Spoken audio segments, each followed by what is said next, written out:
Our next inductee, I am honored and proud to say, is a very dear and close friend of mine. It's Missy Stertzbach from North Canton, Hoover. She is the Canton District Chair. She is on the State Executive Committee. I've known her for many, many years because, yes, we're both old. She is being presented this morning by her former coach, one of her best friends, and her all-time teaching mentor, Mrs. Barbara Barthel, and also by another friend of hers, a peer coach, a mentor, and a good friend, Mr. Nick Bolus from Glen Oak High School.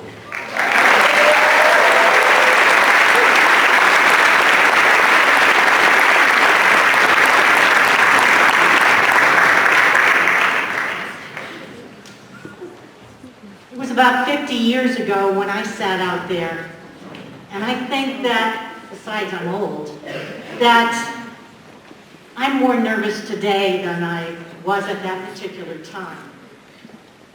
Why? Well, you guys are the best coaches, the best judges, the best of Ohio speakers. So I'm very proud and honored to be here. But you have to realize is I'm a professional speaker. I should not be nervous.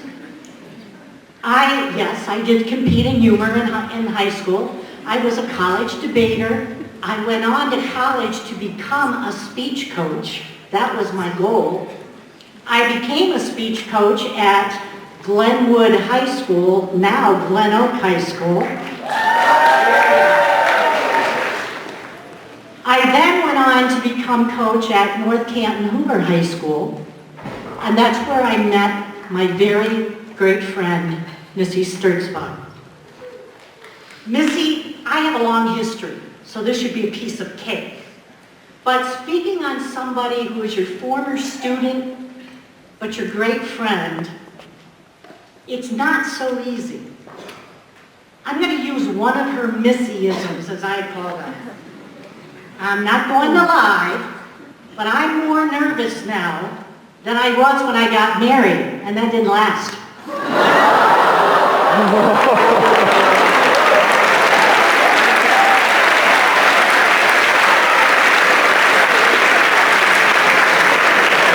But for this speech, my former student, my kid's babysitter, my daughter's dance instructor, but most importantly, my friend for 30 years, is difficult because what I want to do is to paint a Picasso for her.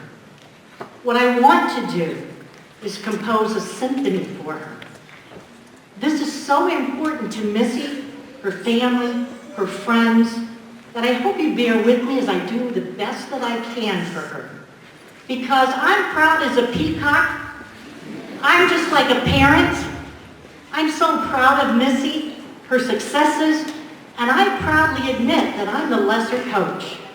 She belongs here, and I don't. And let me explain the reason why. You've already heard it once today. There was a word about the other inductee.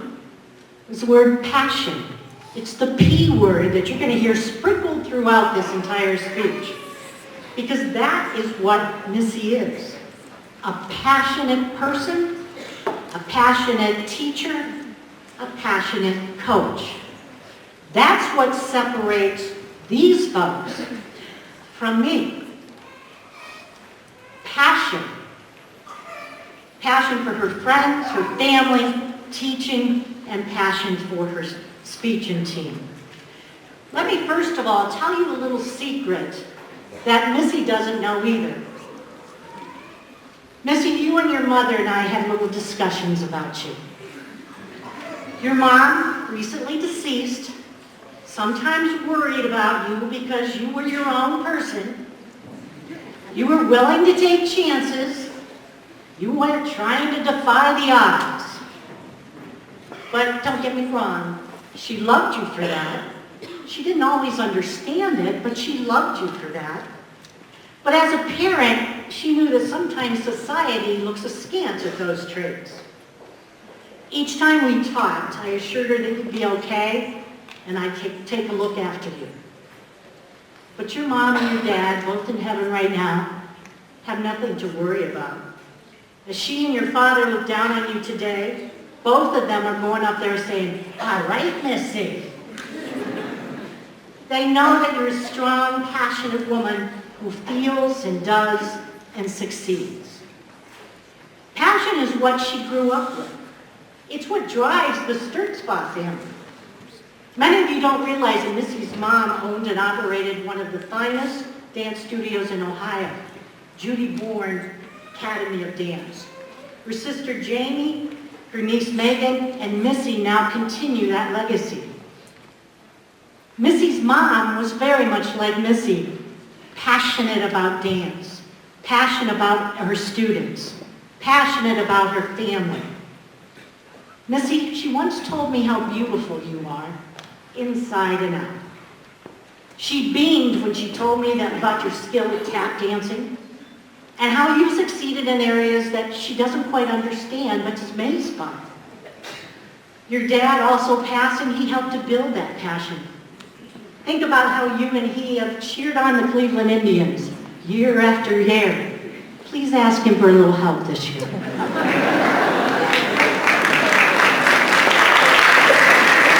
As Audrey Hepburn once said, the beauty of a woman is not in the facial mode, but the true beauty of a woman is reflected in her soul. It is the caring that she lovingly gives, the passion that she shows. Missy, your passion and beauty permeates everything you do. Passion is in your DNA. That passion, luckily, is carried over to her friends, for which I am so proud to be one. Now, Missy has two separate but equal groups of friends. We, the friends up here in the front row here, share Missy during the week with some of her friends up here. One group of friends, not only myself as a coach of Missy, but Angela Scazzarella-Smith, another of her coaches, a competitor of mine and another great friend of mine, Sharon Schweitzer, and Debbie Murphy. We all are here today because we know how important this moment is for Missy. We're the ones who hear about her trials, tribulations, successes, and goals for the Hoover Speech Team every Thursday or Friday night. We're the ones who wait until the Facebook posting on Saturday evening that shares how well the team did. We're the ones who laugh, make fun of each other, enjoy the pleasant time sharing birthdays, holidays, and a weekly meal. We love Missy. We're proud to be her peers. Her second set of friends are also here today, the group of coaches she is so close to and who share her passion. After a long Saturday of competition, she religiously stops to buy milk and then heads over to get together with the guys. When Missy tells me of her time with Nick, Tom, John, and sometimes others, she's always possessed with the feeling of friendship. She would do just about anything for you guys, the men in her life. And you keep her passion alive and well. So thank you.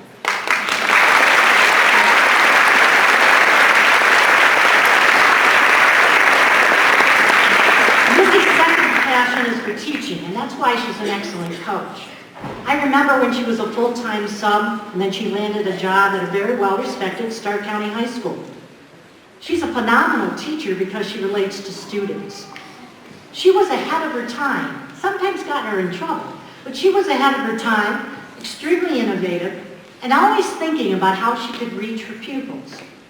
She wanted to motivate them, use their experiences, and appeal to what students were dealing with in the here and now.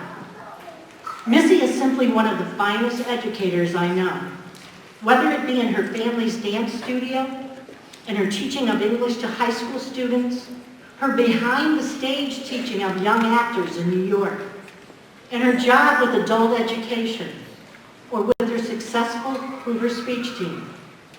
She is passionate about the students, their parents, their friends, their curriculum, you name it, she cares. She has kept that passion alive through everything she does. Finally, Missy is passionate about speech, and that's why we're here today. Missy is on the stage to be inducted into the Speech Hall of Fame, and I am not, because of passion. She has what I didn't. I once had it, I hope, but I lost it. I let career and other things overpower it. North Canton students, Miss Stertzbach is obsessed with you and the program. She talks about you as I speak about my own children. I know you know her passion. You've seen it and you've heard it. You have seen her love and you have seen her anger. Am I right? She lives by the thought that you will represent your school, your community, your district, and your state with integrity and talent, or you won't represent. She yells, she cries, she huffs, she puffs, because she cares. Not only does she care about you individually and as a team, but she cares about the whole organization of speech. That's why she sits as Little District Chairperson, and why she sits on the executive committee, to keep speech competition, which is a passion of hers, and has been for so many years of her life. She wants to keep it pure and powerful. Coach Missy is a competitor. I often laugh when she tells me that this is a rebuilding year. Now, I'm a Browns fan, so I know we're rebuilding years, decades, centuries.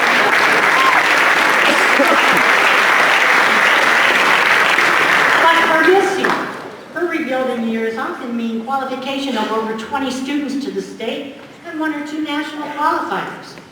Folks, when I was coaching at North Canton, that was the number of the members of the team at the end of the year. That wasn't the number of qualifiers. Missy keeps pushing. Speech is Missy's passion, her world. Her soul is invested into speech. It is why she has surpassed me and many other coaches in the state of Ohio and North Canton Hoover High School. She plays speech, she works speech, she lives speech. North Canton students, you should be so proud of her. She dedicates herself to you. Does she have her Missy moments? Yes, but you need to realize that when she's angry or upset, it usually isn't because she's angry or upset about you. She's angry or upset about herself. If one of you don't qualify for the state finals or the state tournament or nationals or even get your first one in a round, according to Missy, it's her doing. She should've, could've, would've, but she didn't. She let you down. That sense of efficacy, even though unwarranted, that taking responsibility for what happens is strong in Missy. But then again, speech is her passion. I hope that Missy never loses her passion for all the things that make up the Missy I know. She is one of a kind person, a pearl deep in the oyster. Her circle of friends will be with her to love, laugh, cry, and complain. To Missy, Shakespeare's line, "The play's the thing," could not be truer.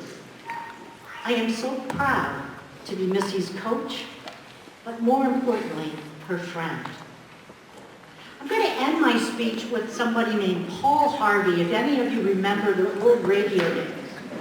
He used to say, "And that's the rest of the story."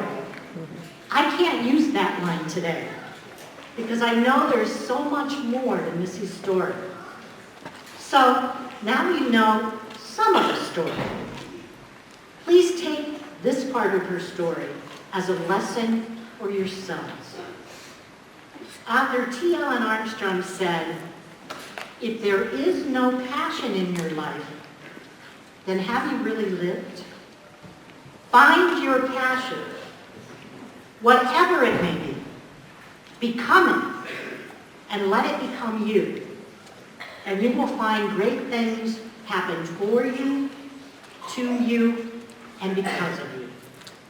Michelle Stertzbach is the best example I know of that statement, and she certainly deserves the honor we bestow on her today. Thank you, and congratulations, Missy.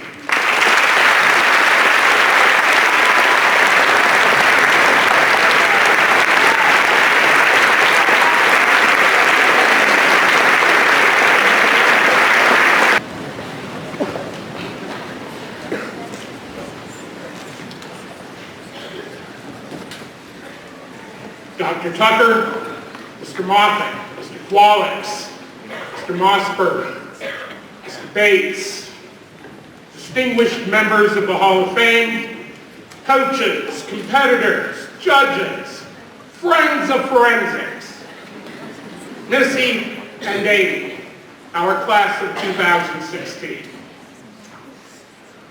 Before I begin my speech, and I'm not sure if Mr. Mossberger said, Nick Bolas is long-winded. It's true. A couple of notes that I want to make, and part of this is my habit of going off script. As I sat here listening today to my good friend, as I listened to my good friend present Amy Rodiger, I understood that great minds think alike, and what goes around comes around. And it is going around and coming around here today on this stage. Mrs. Barthel, Barbara, gave me my first one in competition in 19...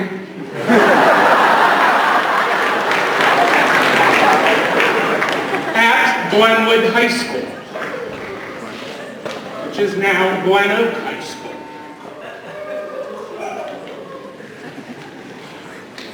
My speech is not a persuasive speech today.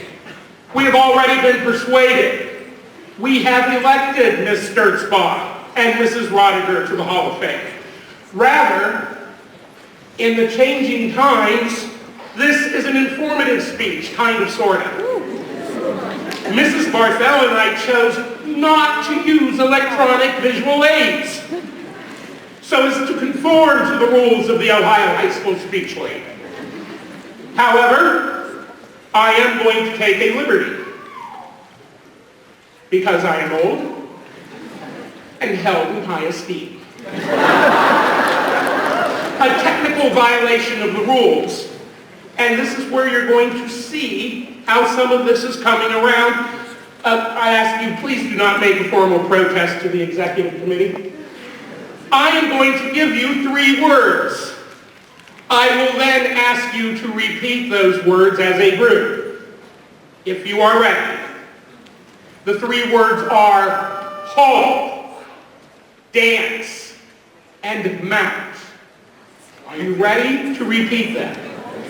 Hall, dance, mount. Thank you.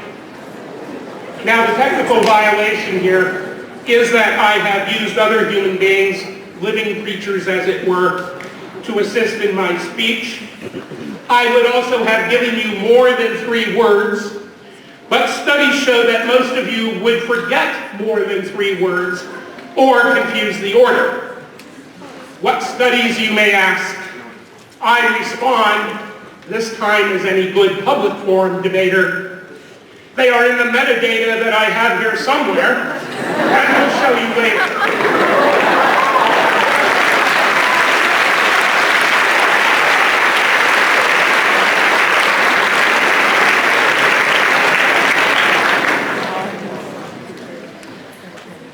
But seriously, I am distinctly privileged, much honored, and even humbled to join Barbara Barthel in presenting Missy Stertzbach as a member of the Hall of Fame class of 2016. As I want to further note, as things come around and go around, both Missy and Amy are obviously great women who deserve to be in the Hall of Fame, and part of the reason is they selected, as part of their presenters, the class of 2006. 10 years ago today, John and I were on this stage being welcomed into the Hall of Fame. So thank you, Amy, and thank you, Missy.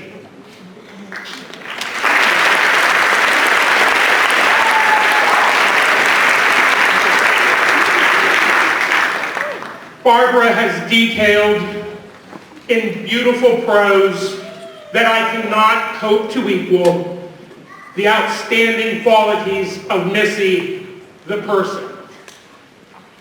My task today is to detail the outstanding qualities of Missy, the speech and debate coach.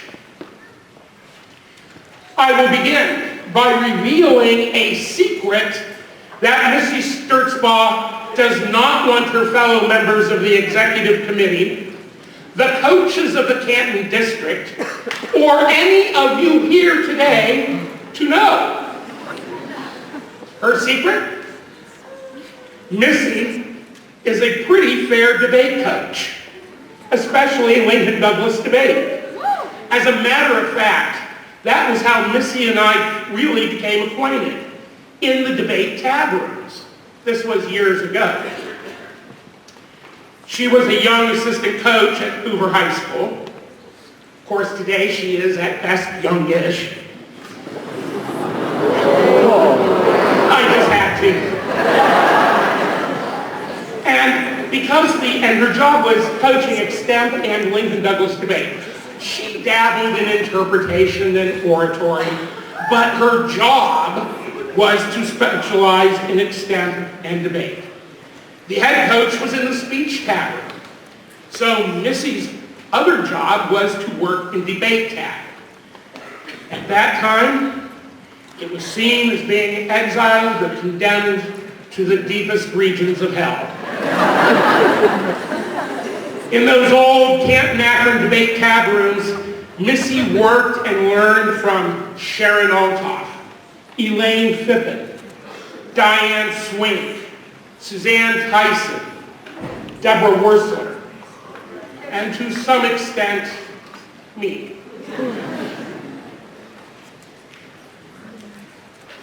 And then those days, I actually did do some work in the tab room. Anyway, we were transitioning from running debate on cards to a newfangled thing called a computer program, specifically TR-Mac or TRPC. Lord, we could swear at that program when it made mistakes. I believe we all now realize that it was us who made the mistakes. The computer just printed them out for us and then reveled in our embarrassment. Sharon Altoff was usually in charge. Those of you who knew Sharon know that she could be a butt-buster. But Missy learned, and she earned Sharon's respect and friendship. And I know that if Sharon were with us today, she would enthusiastically endorse Missy's induction into the Hall of Fame. Remarkably also, today completes that old circle of the debate tab room. Sharon, Elaine, Diane, Suzanne, Debbie, and yes, somehow even me, are members of the Ohio High School Speech League Hall of Fame. Missy, we must have done one hell of a job mentoring you. And I know that each member of the old gang welcomes you to the Hall of Fame. Missy left Hoover High School, joined Kathy Patron, yes, another member of the Hall of Fame, as they restarted the long, moribund program at Lake High School. Missy still worked in the debate tab rooms. Her responsibilities increased, though, and Missy herself eloquently described at the reception last night how she managed to mess up debate pairings for 2 years in a row at the Worcester tournament. She was made. When Kathy left Lake to coach at Perry High School, Missy became the head coach at Lake. Finally, she was able to shed the shackles and bondage of the debate tab room and enter the sacred realm of speech. And wow, did she prove her mettle.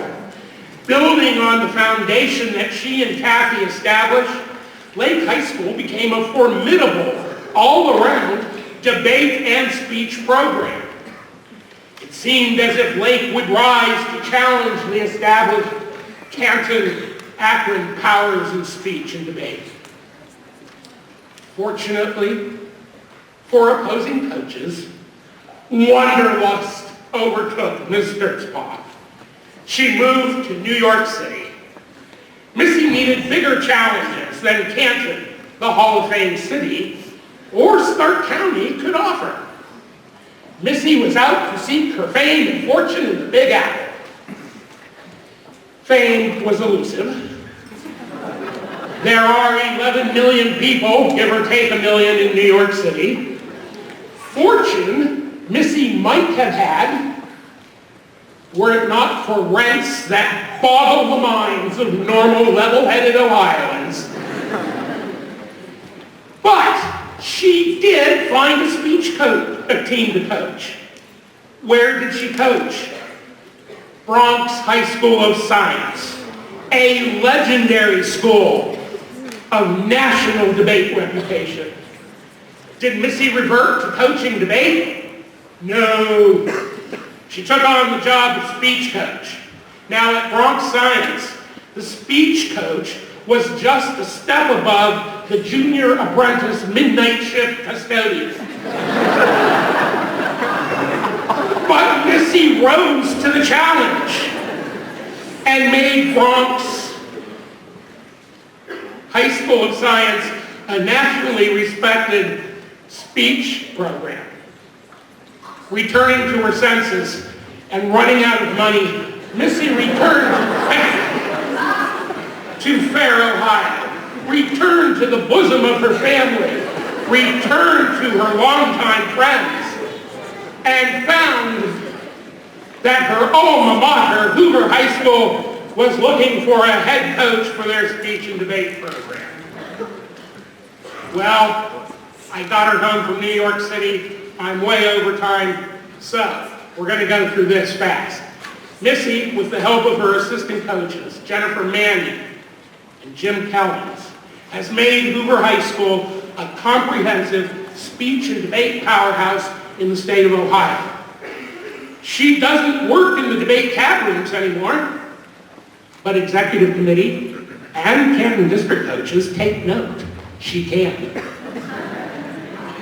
Her tournament management skills are beyond compare. Just as the Canton District Tournament at Glen Oak High School a few years ago, she neglected to post the second round of humor until rounds 3 and all the other events were underway. But she serves us. She serves the Canton District as our chair. She serves the State League on the executive committee. Her outreach to new programs is legendary. Missy will drive anywhere at any time to help a new coach. Trust me, I know. She often drags me along. Missy truly serves Ohio's speech and debate. So, what were those 3 words that I asked you to remember?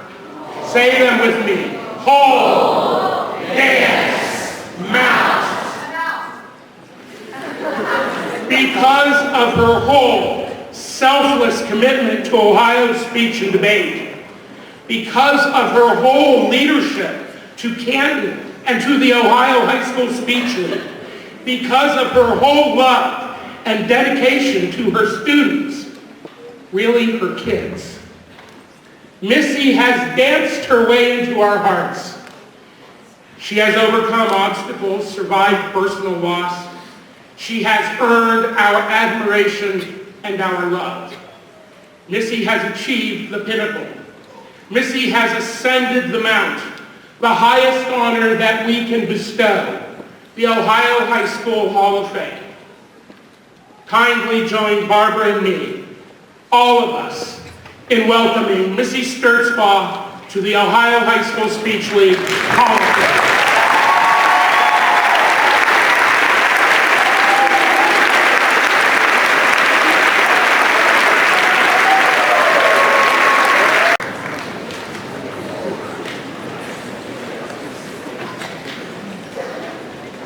I too would like to begin by echoing the sentiments that Amy shared. I would like to also congratulate Amy and to share the sentiments towards the rest of our nomination class. It was truly an honor to even be on the same ballot with all of you, so congratulations to you as well.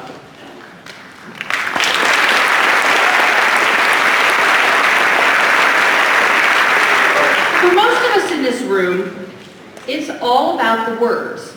After all, that's what we do. We talk. So of course, in all my wisdom, I decided to break this down by the numbers to begin with. My speech and debate ride began 31 years ago. 31 years. That's 4 as a student, 3 as a judge, and 24 as a coach. And in that time, I've coached over 500 students with this many champions and that many qualifiers. And really by the numbers, that about sums up my speech and debate career. So I guess I'm done here. Thank you very much. Now honestly, about half of you were going, yes, she's done. But those who know me well know there was no way I was going to pass up the opportunity to make this many people listen to me. So, about those numbers.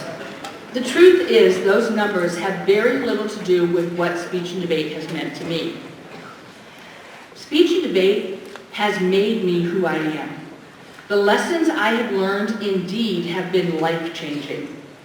Truthfully, it's been some kind of ride, and I have enjoyed every minute of it. So lesson number 1, never let a bump in the road derail you from your ride. My first speech coach, David, we'll just stick to first names here to protect the not so innocent. He retired at the end of my freshman year. Didn't matter to me, because when I think back, I can't ever remember practicing with him. Not once. Sadly, I think I realized even then that I wasn't a priority because he didn't think I had a future in speech and debate. Thankfully for me, well, the journey could have ended there, but thankfully for me, in the road up ahead were Barbara Barthel, you've met her, and Angela Smith, who showed me how great speech and debate could be by believing in me. And the rest is history. So David, what do you think of where the ride took me now?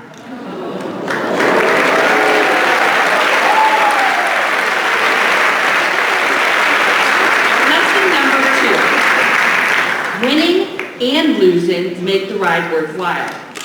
So eventually I found myself in foreign extemp, or as you young folk call it, international extemp. Now keep in mind, I found listening to the news drudgery, and I had no interest in current events. 0. But I was good at it, and I liked winning.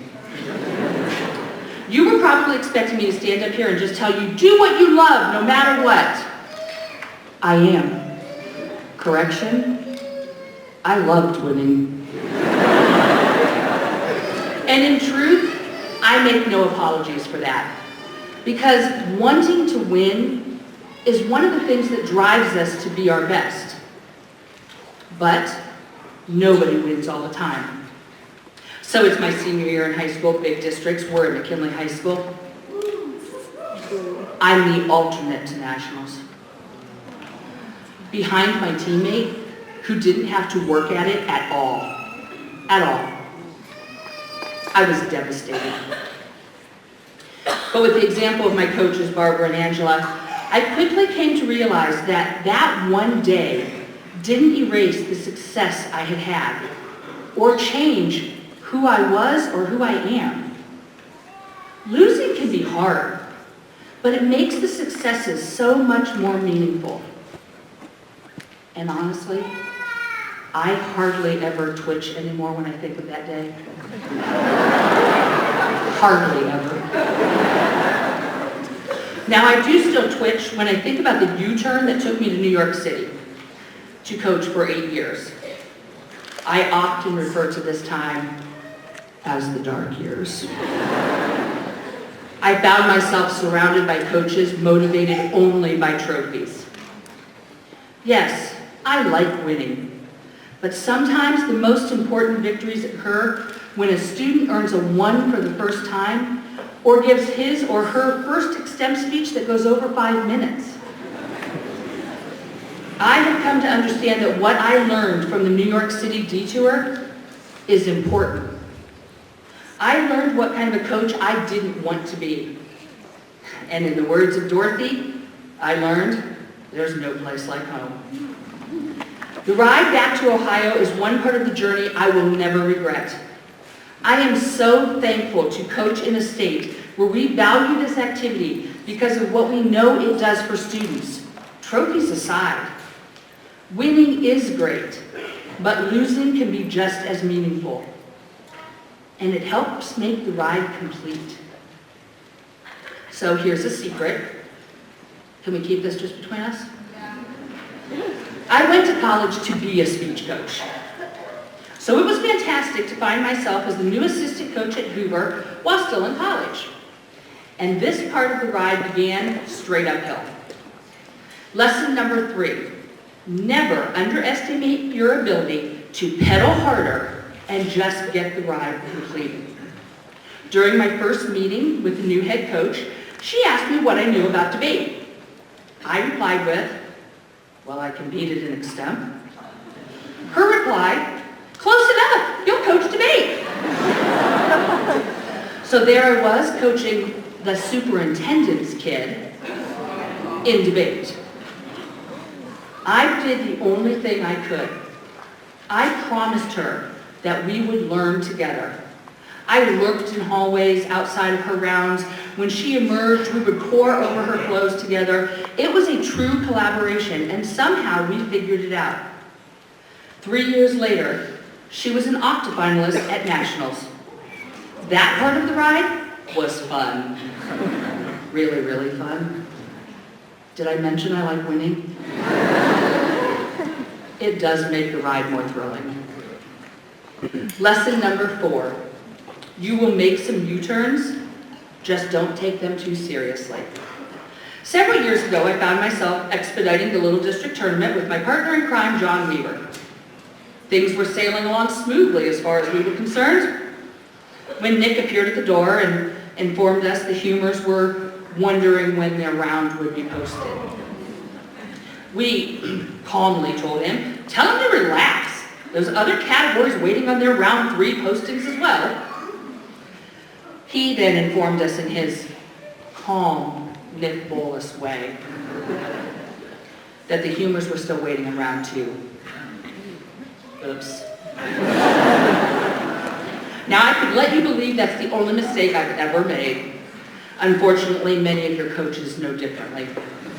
In fact, many were around when I played a part in botching up Sharon Althoff's debate tournament 2 years in a row. Yeah, there was that.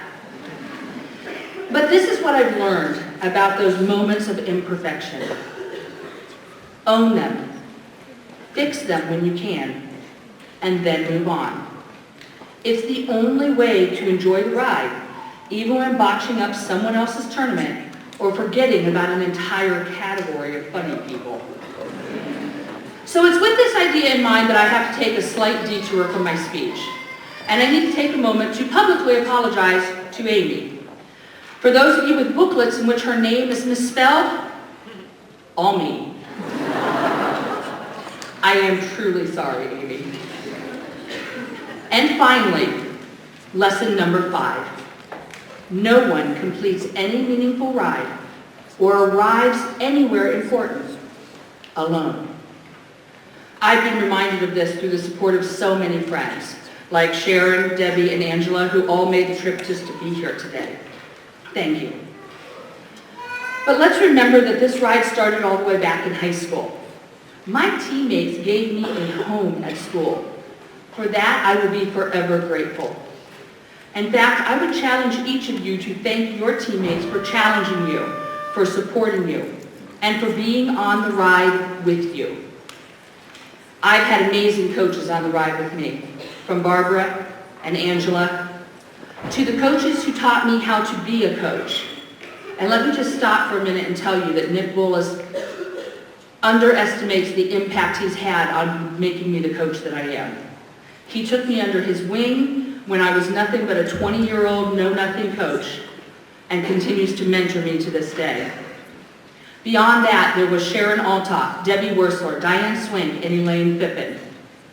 I learned more from them in those early years than I will ever be able to articulate. Which, of course, brings me to the wonderful coaches of the state of Ohio with whom I share this ride every day. From the camaraderie of running tournaments to impromptu tab room dance parties, yeah, those are a thing. You all make the ride worth it. It would be impossible to mention all of the coaches who have impacted that ride. But to Penny, Kathy, Holly, Alzana, Leslie, Carrie, Brandon, and Jim, your friendship, advice, and the occasional kick in the pants, that's for you, Kathy, is so very much appreciated. Jen, I don't even know where to begin. You make me seem organized and together, and we all know that's not me. And you've talked me off more ledges than I can count. Thank you. Doesn't seem like enough. Now, Oprah Winfrey once claimed that lots of people want to ride with you in the limo, but what you want is someone who will take the bus with you when the limo breaks down. So, to Barbara and Nick and Tom and John, thanks for being the best friends a woman can have and for riding the bus with me during this past year. You have forgiven me my moves, propped me up when I needed it, and made me laugh when I thought it wasn't possible. Thank you will never be enough for what you've given me. The fact is, I never would have imagined that I would deliver this speech without either of my parents looking back at me. Yet here I am. My dad was a baseball dad. He didn't really get this whole speech thing, but he participated in my ride, ironically, quite literally. My dad was the one who got up every Saturday morning and drove me to the bus, humming along to the radio. When I think of my dad, I often think about those Saturday morning rides. And my mom, she was my team's biggest supporter. She would buy cakes for kickoff celebrations, she would help me shop for clothes, she even judged. But most of all, she listened to me talk about my team forever. Sometimes I miss her most on those bus rides home, when I would have called her to tell her about our day. I never doubted whether she was proud of me, and I know that that's one of the best gifts she gave to me and to all of my siblings. Which brings me to my sister Jamie. She now gets more than she bargained for when she asks how my team did. Seriously, she's proven that she will ride with me day in and day out. Even when I call her the 5th time that day, she's there. And she makes awesome treat bags for my team, doesn't she? I am grateful for her and for my brothers for always being on the ride with me and for giving me the most awesome nieces and nephews who make me feel like the cool aunt. BTW, for those of you who are patient with me showing you pictures of Tate and Tice, Megan, who I think had to step out, she brought the live show today. Now finally, to each of you. You are the reason that we do this. I have been blessed to have so many students who have let me be a part of their ride. Students who have challenged me and made me a better coach. Thank you to every student I have ever coached, including my incredible team with me here with me today. And thank you for making your coaches' rides worthwhile, the same way my students have made my ride worthwhile. Now do me a favor, and remember this. Speech and debate won't always be kind to you. No, it won't always be rainbows and butterflies, and at times it will feel like an uphill battle. But at times it will be a thrilling downhill race. So whatever you do, just remember, hold on, learn the lessons it has to teach you, but most importantly, enjoy the ride.